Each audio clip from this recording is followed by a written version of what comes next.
Hi, welcome to another edition of Counterpunch with Trevor Loudon. We're here investigating the ongoing communist revolution across the world and hopefully working to roll it back. Please like the show, share the show, especially this one. This will be one of the scariest shows I've done, and I think that's saying something. So, America is now facing war on several fronts. North Korea, China. North Korea is threatening the Pacific, threatening Japan, threatening the United States. You have China threatening the South Pacific, holding a big naval exercise with Russia right off the coast of Hawaii. You have Russia threatening to take back the Baltic states, the Ukraine, etc. I think the whole of Europe, personally. And then you have Iran threatening the Middle East, Israel and Saudi Arabia. So all of these countries are allies, we have to understand. You know, China and Russia held the world's biggest military exercise together a couple of years ago outside St. Petersburg.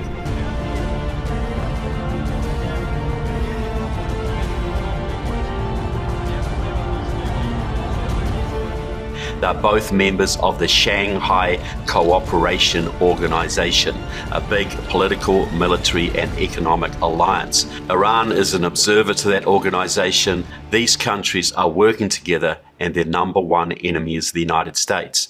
And what is keeping the peace to some degree is that America still has a strong military. Even though Obama had 8 years to purge a lot of good generals from the military, the Biden administration is now purging the ranks of conservatives and patriots. America's military is still strong. But what if there were people overseeing the military that maybe couldn't be trusted, that had friendly relationships with hostile foreign powers? Would that be a cause for concern? Well, today I'm going to look at the Armed Services Committee. That is the committee in the US Congress that oversees the military. Before we get into this, just remember there are no background checks in Congress. There's no security clearances, no nothing. Beyond elections, these people have no vetting whatsoever, and many of them come from the hard left. So do you think possibly some hostile foreign powers might try and make friends with some of these committee members, might try to form relationships with them, maybe try and blackmail or compromise them? In any future war, wouldn't it be great for America's enemies to have people it could trust serving on the Armed Services Committee? Well, I want to highlight some people today that I think have problematic ties. You tell me after you've watched this what you think in the comments section below. The first one I'm going to look at is a man called Joe Courtney from Connecticut. Now, he is a chair of the Sea Power and Projection Forces Subcommittee of the Armed Services Committee. He's very heavily involved in overseeing Navy and Marine acquisitions, what they buy, the equipment they use. He has a very strong interest in submarine technology because his state builds submarines. He's a very influential guy on the committee and has access to all sorts of secrets. Now, Joe is friendly with several members of the Connecticut Communist Party. And before we go on, we need to understand the Communist Party basically runs Connecticut. It's very, very powerful, is involved with almost all of the Democrats there. The Communist Party, USA, is now loyal to China. It still has relationships with the old Communist Party of Russia, still very close to Russia, still has close connections to Cuba and Venezuela and the Iranian Communist Party, etc., the Iraqi Communist Party, very sympathetic to North Korea. So it's a pro-Chinese Communist Party. They're completely loyal to China. Their loyalty to China far transcends any slight loyalty they may have to the United States. So here's Joe Courtney, a man with access to a huge amount of naval secrets. He would be a very valuable man for the enemies of this country to get to know. So here's Joe with a man called Tom Connolly, one of the leaders of the Hartford, Connecticut Communist Party, long-time communists. Do they look friendly? And here's Joe with Wenheimer. Wenheimer is also a leader of the Connecticut Communist Party, an ex-military man, but a communist through and through. Wenheimer, in this photograph, labelled himself as a friend of Joe Courtney. They look pretty close too, don't they? Joe Courtney is very close to the Connecticut Alliance for Retired Americans. That's an organization for former unionist retirees lobbying governments, state governments on behalf of, retired people, the elderly, etc. And it's completely run in Connecticut by the Communist Party USA. Here is a picture of Joe with Winheimer, also of the Connecticut Alliance for Retired Americans, and Edie Fishman, another member of the Connecticut Alliance for Retired Americans and a Communist Party member. And here is Joelle Fishman, the daughter of Edie Fishman, the head of the Connecticut Communist Party and the Connecticut Alliance for Retired Americans. I joined the Communist Party as a teen during the upsurge of the 1960s to end white supremacy, the war against Vietnam, and win union rights. In the Communist Party, I found a home that not only struggles day to day, but has a vision for a better future. The brutality of Trumpism threatens to turn back all the rights fought for and won during the freedom struggle so far. That's why I'm proud to be all in with the Communist Party to organize a massive and united voter turnout in the historic 2020 elections. Joelle Fishman is a wife of a man called Art Perlow, another Communist Party member. His father was Victor Perlow. He was a very famous Soviet spy in World War II Washington, head of the Perlow spy ring. So Joe Courtney's got some interesting company, don't you think? Let's go down to Texas. Mark Vasey of the Dallas-Fort Worth area. He's also a member of the Armed Services Committee. Spent a lot of time trying to get illegal immigrants admitted to the armed services. Wonder why anyone would want to do that. Now, he's also very close to the Texas Alliance for Retired Americans. They got him elected. He goes to their meetings. He's a regular, very, very close to this organization. They put up yard signs for him. They do all sorts of stuff. The head of the Texas Alliance for Retired Americans just happens to be a man called Gene Lantz, a very senior member of the Northern Texas Communist Party. Gene was in the Socialist Workers' Party. He's the pro-Cuban Trotskyist. He's now a fully fledged Communist Party member. His wife Elaine is very close to the Communist Party too, and they both work in the Democratic Party, as is common amongst Communist Party members. But here's Mark describing Gene Lantz as a friend. Here's a montage of pictures of Gene Lantz and Mark Vasey at various venues around Texas. They're very, very close. And here's a very intimate picture of Mark Vasey with Gene Lantz and Elaine Lantz. So here's another member of the Armed Services Committee with a very close relationship with a member of the Communist Party USA, a pro-Chinese Communist Party. Could there be an issue here, do you think? Now here is Seth Moulton, former military officer from Massachusetts. Seth Moulton co-chaired the Future of Defense Task Force, a big review of America's future military needs. You think he might have got a little bit of interesting information doing that work? Seth Moulton has been to Cuba twice, once in 2016 with President Obama's delegation, but again in 2017 with a delegation of left-wing Congress members. He also was endorsed in 2020 by the National Iranian American Committee. This is Iran's major lobby group in the United States. Iranian National Radio has announced them as such. They are set up to lobby American congressmen in favor of Iran. They are one of the primary reasons why Obama gave this country the Iran nuclear deal, which gave Iran huge advantages in the Middle East and did very little to ensure peace of any kind.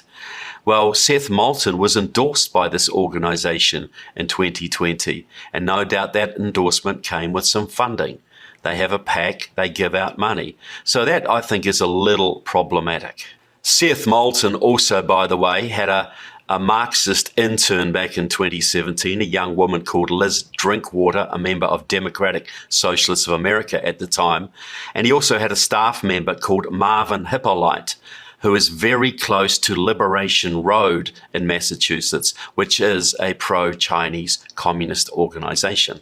And here's Rick Larson of Washington, one of the senior members of the Armed Services Committee. This man has 2 naval bases in his congressional district.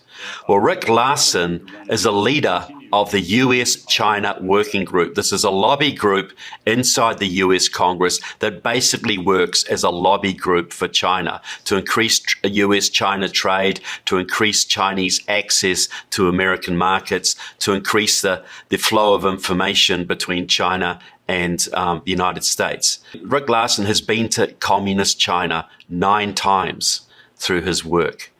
Rick Larsen is also tied to the Committee of 100. This was started back in the early 90s by Henry Kissinger, the man who helped to sell Nixon on opening up trade with China, and what a disaster for America that has been. So Kissinger helped to set up this organization in the early 90s. It's now grown to about 150 members, leading Chinese American businessmen, cultural figures, artists. They work very closely in cultivating American congressmen and senators, mainly Democrats, but a few Republicans. And here's Rick Larsen at one of their big events in 2012. Could there possibly be a problem here? And here is another member of the Armed Services Committee, a man called Khanna from the Silicon Valley area of California. Now, he's a member of the Readiness and Strategic Forces Subcommittee. Pretty important position, don't you think? You'd learn a lot there. You'd have a lot of influence. Well, he is extremely close to Democratic Socialists of America. There was even a report written to the National Political Committee of DSA talking about their relationship to Khanna. He works with their members in the Silicon Valley Democratic Socialists of America. He backs the California Democratic Progressive Caucus, which is basically run by DSA. He's extremely close to several Democratic Socialists of America members. Now, why would that be a problem? Because they're democratic, they're just socialists, right? They're not communists, right? No, they are communists. It is a communist organization. It has crossover membership with Communist Party USA, Liberation Road, Committees of Correspondence for Democracy and Socialism, League of Revolutionaries for a New America, Socialist Action, etc. It's a communist group. DSA has strong connections to Venezuela, to several South American communist parties, to the former Communist Party of East Germany, now called Die Linke, to communist parties, the former Maoist pro-Pol Pot Communist Party in Norway called the Left Party, links to the Spanish communist parties, Italian and Greek communist parties. It is a communist party. It also has some elements in it that are pro-China. And by the way, one of the senior members in Washington, D.C. is a man called Courtney. He used to be in the Communist Party. He moved into Democratic Socialists of America and was sent to jail for 17 years in 1997 because he, his wife, and his business partner were jailed for spying for East Germany, for communist East Germany. He served 17 years in jail. He's now out, and Democratic Socialists of America allowed him back into their organization, which shows how loyal to America DSA is. Khanna was also endorsed in 2020 by NIAC, the National Iranian American Committee, as I said, a key lobby group for Iran. He has worked tirelessly in the Congress to try and get sanctions lifted from Iran, a key plank of a key demand of the Iranian government, so they can start making more money to build more bombs to attack America's friends and allies, and maybe America itself. And Khanna has been trying to help them to do that. Now, Khanna is also very close to a woman called Christine Ahn. Christine Ahn is one of the chief lobbyists in this country for Korean unification. She basically works to help the policies of the North Korean government. One of the main policies is to formally end the Korean War. See, America is still technically at war with North Korea. They signed an armistice, but the war never technically ended. That means that American companies can't easily deal with North Korea. It's very hard for North Korea to get access to American capital, American technology, etc. If they can end the war formally, all of that changes and American technology and money will flood into North Korea. just as it did in Cuba, etc., when Obama relaxed the controls on Cuba, gave the Cubans and the Cuban Communist government another lease on life when they're on the verge of collapse. So it's very critical. This is a big thing. And Khanna has introduced legislation and has lobbied very hard to end the war with North Korea. As I said, this would be to the advantage of the North Korean government. Now, he works closely with Christine Ahn on this. Christine Ahn has been lobbying for pro-North Korean policy since the early 2000s. She's very close, works very closely, has done for several years, with a former North Korean diplomat called Pak Chol. He worked out of the North Korean mission in New York, and Christine Ahn boasts about her relationship with this man. Well, Pak Chol is vice chair of the North Korean Asia-Pacific Peace Committee, a major front for the North Korean government. He is very, very close to a man called Kim Yong-chol, who is the former North Korean spy chief, the top spy in North Korea. North Koreans visited President Trump in January 2018. They had a meeting with Trump in the Oval Office. Kim Yong-chol was part of that delegation, and Pak Chol was there in the room with them. So Christine Ahn has very close relationships with this circle, and Khanna has a very close relationship with Christine Ahn. And just by the way, here's a picture, another interesting picture of Khanna with a woman called Christine Fong. She is the Chinese spy that was exposed as sleeping with Eric Swalwell, the man serving on the Intelligence Committee right now, the congressman from California. Christine Fong was identified as a Chinese spy by the FBI, but she had helped Eric Swalwell get elected. She had worked on his campaigns. She had put interns into his office. She had raised funds for him. And allegedly, he was sleeping with her as she slept with a few other people around the country to help the Communist Chinese cause. But Nancy Pelosi doesn't think he should be removed from the Intelligence Committee. Well, Christine Fang also worked with Khanna on his first unsuccessful campaign for Congress in 2014.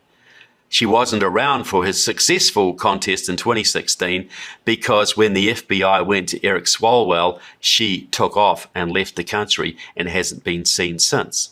But the story is she was cultivating members of Congress who would go on to hold important positions in the US government to the potential advantage of Communist China.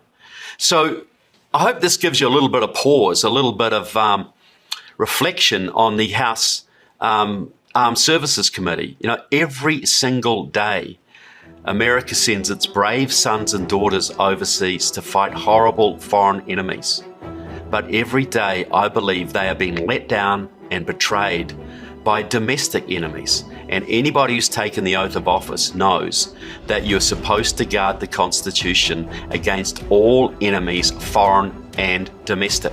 Well, which are more dangerous, people? Foreign enemies, soldiers in uniforms over there with a gun pointed at your country, or people wearing suits and ties in your Congress, serving on your committees, doing the bidding of enemies of this country? Which is more dangerous? Which would be more dangerous should hostilities break out? Now, don't we owe it? Don't Americans owe it to their brave sons and daughters going overseas to fight dangerous foreign enemies to make sure the people they elect in Congress have their sons and daughters' backs and are not working against them? Haven't we seen this before, folks? Why did America not easily win the war in the Korean War? It was sabotaged within its own government. Why did America not easily win the war in Vietnam? Because it was sabotaged by people in its own government.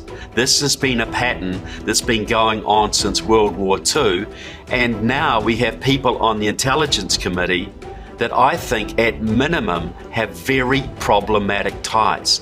Do you think some of the people I listed, if they had to apply for a normal security clearance to work in the post office or the Department of Agriculture or to drive a school bus, could they pass with their connections? They don't even have to be bad themselves. just a pattern of association is enough to deny a security clearance for most government positions. Yet these people are serving on one of the most sensitive committees in your Congress. They are consorting with known enemies of the United States on a regular basis, and there seems to be no scrutiny on them, no background checks, no media attention. They are just home free. What damage might they be doing? Maybe none. Maybe they're all innocent as driven snow. Maybe. But do you think we should have a deeper look into these people? Do you think some of these people should be investigated?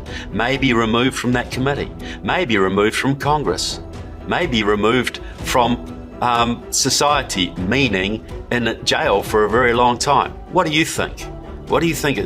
Do you think there's some investigation needs to be done here? So I hope you found this interesting, if a little scary. We are in a scary situation, people. We need to wake up to that fact.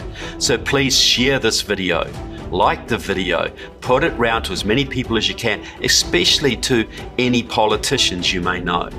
Because these politicians serve on committees together, they play golf together, they go to dinner parties together, they go to each other's children's christenings together. They don't really like to call out their colleagues as enemies of this country. Well, maybe, given the current situation and given the possible imminence of major warfare, maybe it's time to put that old notion aside and start actually looking at the backgrounds of those serving in Congress. So thanks for watching, folks. Please pass it around. God bless America and God bless all of you. Thank you.